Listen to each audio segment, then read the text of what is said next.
காலை நேரத்திற்கான ஐரோப்பிய செய்திகளின் சுருக்கம். காசா பற்றிய அமெரிக்க அறிக்கை தவறானது, வெளியுறவுத்துறை அதிகாரி ராஜினாமா. காசாவிற்கு மனிதாபிமான உதவியை இஸ்ரேல் தடுக்கவில்லை என்று பொய்யாக கூறியதாக காங்கிரசுக்கு நிர்வாக அறிக்கையின் மூலம் தெரிவிக்கப்பட்டுள்ளது. இந்த வாரம் ராஜினாமா செய்த அமெரிக்க வெளியுறவுத்துறை அதிகாரி இதனை தெரிவித்துள்ளார். அத்துடன் ஜனாதிபதி ஜோ பைடனின் இஸ்ரேல் கொள்கைக்கு எதிர்ப்பு தெரிவித்து அவரை ராஜினாமா செய்ய தூண்டியதாகவும் தெரிவித்துள்ளார். ஸ்வீடனில் குற்றவியல் வலையமைப்புகளை ஈரான் பயன்படுத்துவதாக குற்றச்சாட்டு. ஈரானிய அரசாங்கம் மற்ற மாநிலங்கள், குழுக்கள் மற்றும் தனிநபர்களுக்கு எதிராக வன்முறை செயல்களை செய்ய ஸ்வீடனுக்குள் குற்றவியல் வலைப்பின்னல்களை பயன்படுத்துகிறது என்று ஸ்வீடனின் பாதுகாப்பு சேவை தெரிவித்துள்ளது. ஈரான் ஸ்வீடனில் உள்ள மற்ற நாடுகளின் நலன்களை குறிவைத்துள்ளதாகவும், குறிப்பாக இஸ்ரேலின் நலன்களை குறிவைத்துள்ளதாகவும், ஈரானிய அதிருப்தி குழுக்கள் மற்றும் ஈரானிய புலம்பெயர்ந்த தனிநபர்களுக்கு எதிராகவும் செயல்பட முற்பட்டுள்ளதாகவும் பாதுகாப்பு சேவை தெரிவித்துள்ளது. உக்ரைனுக்கு வழங்கப்படும் ஆயுதங்களுக்கான கட்டுப்பாடுகள் குறித்து விவாதிக்க நேட்டோ தலைவர் அழைப்பு. ரஷ்யாவுக்கு எதிரான போராட்டத்திற்கு ஆதரவாக உக்ரைனுக்கு வழங்கிய ஆயுதங்களை பயன்படுத்துவதில் உள்ள சில கட்டுப்பாடுகளை ராணுவ கூட்டணியின் உறுப்பினர்கள் மறுபரிசீலனை செய்ய நேரம் வந்துவிட்டது என நேட்டோ தலைவர் ஜென் ஸ்டோல்டன்பர்க் தெரிவித்துள்ளார். நேச நாடுகள் உக்ரைனுக்கு பல்வேறு வகையான ராணுவ ஆதரவை வழங்குகின்றன. அவர்களில் சிலர் இந்த ஆயுதங்களை பயன்படுத்துவதில் சில கட்டுப்பாடுகளை விதித்துள்ளனர்.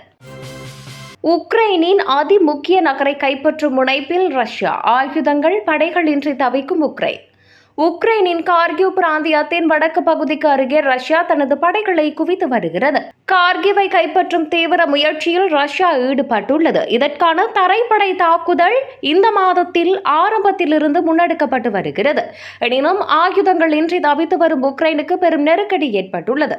அத்துடன் ரஷ்ய படைகளை எதிர்கொள்ள போதிய அளவு ஆளணி பற்றாக்குறை ஏற்பட்டுள்ளதாக உக்ரைன் ராணுவ தளபதி ஒருவர் தெரிவித்துள்ளார். மருத்துவமனையில் இருந்து வெளியேறிய ஸ்லோவாக் பிரதமர் ஃபிகோ. ஸ்லோவாக் பிரதமர் ராபர்ட் ஃபிகோ மத்திய நகரமான பான்ஸ்கா பைஸ்ட்ரிகாவில் உள்ள மருத்துவமனையில் இருந்து வெளியேறினார்.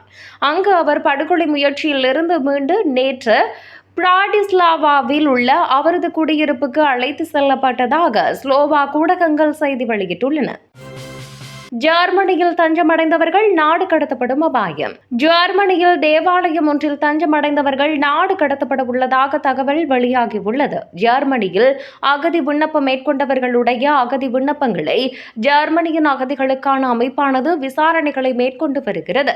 இந்த நிலையில் இந்த அகதிகளுடைய அகதி விண்ணப்பங்கள் நிராகரிக்கப்படும் பட்சத்தில் சிலர் இந்த நாட்டில் உள்ள தேவாலயங்களில் அகதி அந்தஸ்து கோரி வருவதாகவும் தகவல் வெளியாகியுள்ளது. இரண்டாவது நாளாக எரிமலை மற்றும் புகையை கக்கும் ஐஸ்லாந்து எரிமலை.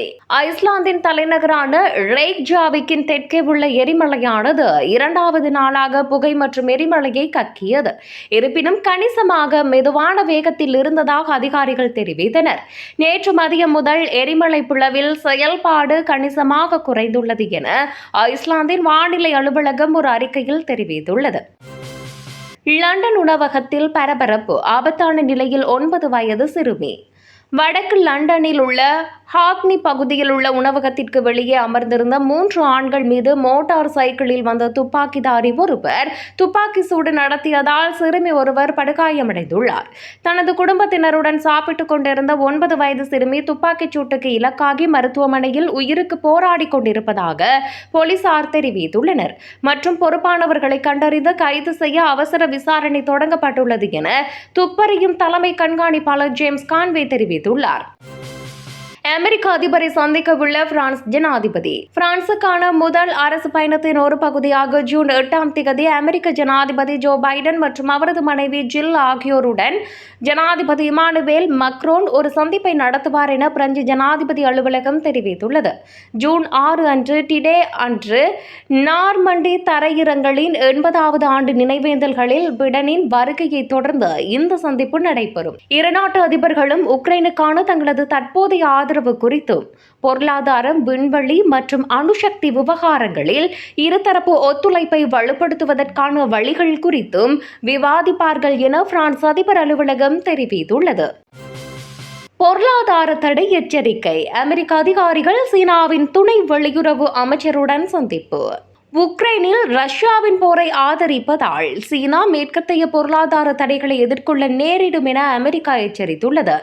அமெரிக்க வெளியுறவுத்துறை துணை செயலாளர் கர்ட் காம்பெல் மற்றும் துணை தேசிய பாதுகாப்பு ஆலோசகர் ஜான் ஃபைனர் வாஷிங்டனில் சீனாவின் துணை வெளியுறவு அமைச்சர் மா ஜாக்சுவை சந்தித்துள்ளனர். மேலும் சீனாவின் முக்கிய பிரச்சினைகளில் சீனாவின் இறையாண்மை மற்றும் பாதுகாப்பு நலன்களை மீறுவதற்கும் ஆபத்தில் ஆழ்த்துவதற்கும் அமெரிக்கா தொடர்ந்து முயன்றால் சீனா இன்னும் ஏராளமான மற்றும் வலுவான எதிர் நடவடிக்கைகளை அறிமுகப்படுத்த வேண்டும் என எச்சரித்துள்ளது.